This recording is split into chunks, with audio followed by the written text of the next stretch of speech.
Good evening, students. Today we are going discuss about Gregor John Mendel. Gregor John Mendel के बारे में मैंने आपको पहले भी बता चुका हूँ कि ये फादर ऑफ जेनेटिक्स कहलाते हैं। ये ऑस्ट्रिया के रहने वाले थे और ये वियना में एक चर्च में पादरी थे, यानी कि प्रीस्ट की नौकरी करते थे। उस चर्च के बाहर जो गार्डन था उसमें लगे जो प्लांट्स के जो पी प्लांट थे, यानी कि मटर का पौधा, उन पर इन्होंने पीढ़ी दर पीढ़ी एक्सपेरिमेंट्स किए और एक्सपेरिमेंट्स कर कर इन्होंने कुछ निष्कर्ष निकाले और उस निष्कर्ष से इन्होंने प्रपोज्ड किए लॉ ऑफ इनहेरिटेंस, जो कि 3 नियम है जिनके बारे में आप 10th क्लास में पढ़ चुके हो। Law of dominance, law of independent assortment and law of segregation. तो इनको फादर ऑफ जेनेटिक्स क्यों कहते हैं? क्योंकि इन्होंने ही वो पहली नींव रखी, वो पहली शुरुआत की जो जेनेटिक्स में एक रिवोल्यूशन लाने वाली थी।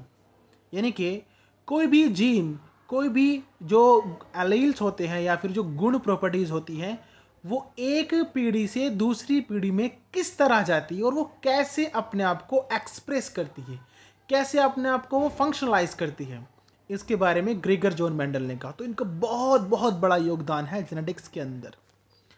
इन्होंने 7 साल तक पी प्लांट पर स्टडी की, 1856 से लेकर 1863 तक, और तब भी इन्होंने नियम दिए। अब उस वक्त का ज़माना जो था 1856 से 1863, वो थोड़ा पाश्चात्य था। इतना ज़्यादा साइंस बढ़ चढ़कर हमारे जीवन में नहीं था, क्योंकि जो साइंस का रिवोल्यूशन हुआ है वो आफ्टर दी वर्ल्ड वार या ड्यूरिंग दी वर्ल्ड वार के टाइम पर हुआ है। सबसे बड़ी बड़ी खोज जो हुई है वो बेटा दुनिया में वर्ल्ड वार फर्स्ट और वर्ल्ड वार सेकंड के दौरान ही उजागर हुई है। तो 1856 के बीच का जो टाइम था ये काफ़ी ज़्यादा क्रिटिकल था, क्योंकि एक तो ये प्रीस्ट थे, ऊपर से मैथमेटिशियन थे। ये बायोलॉजी, इन्होंने बायोलॉजी में कोई स्टडी नहीं की थी। तो जब ये अपने एक्सपेरिमेंट्स को, अपने जो इनकी जो भी इन्होंने काम किया था जेनेटिक्स के ऊपर, वो दूसरे बायोलॉजिकल जो साइंटिस्ट थे, बायो साइंटिस्ट थे, उनके पास लेकर गए।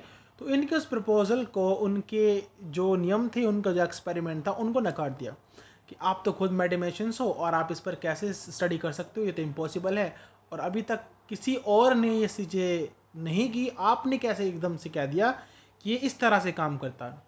मेंडल बहुत निराश है, वो वापस आ गए और उन्होंने अपनी स्टडी को वहीं पे ख़त्म कर दिया। फिर ये वापस अपने जीवन को व्यतीत करने लगे और ऐसे इनकी डेथ हो गई। काफ़ी समय बाद फिर इनकी स्टडी को दोबारा से देखा गया, एनालाइज किया गया और पाया गया कि ये बिल्कुल सही थे, सही कह रहे थे। ठीक है।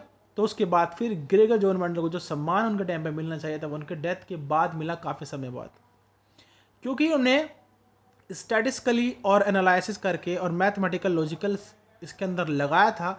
इस वजह से इनको बहुत बेहतरीन कहा गया कि उन्होंने बहुत बेहतरीन तरीके से जेनेटिक्स को, इनहेरिटेंस को समझाया है।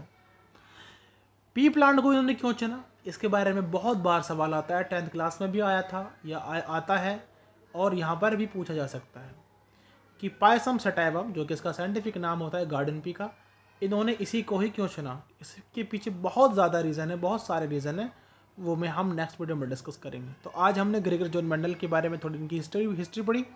अब हम बात करेंगे इनसे संबंधित प्रतिपादित प्रपोज्ड किए गए तीनों नियम को, law of dominance, law of segregation या प्योरिटी ऑफ गैमेट्स, या फिर तीसरा लॉ ऑफ इंडिपेंडेंट असॉर्टमेंट। तो इन तीनों को हम बहुत अच्छे से डिस्कस करेंगे नेक्स्ट वीडियो में।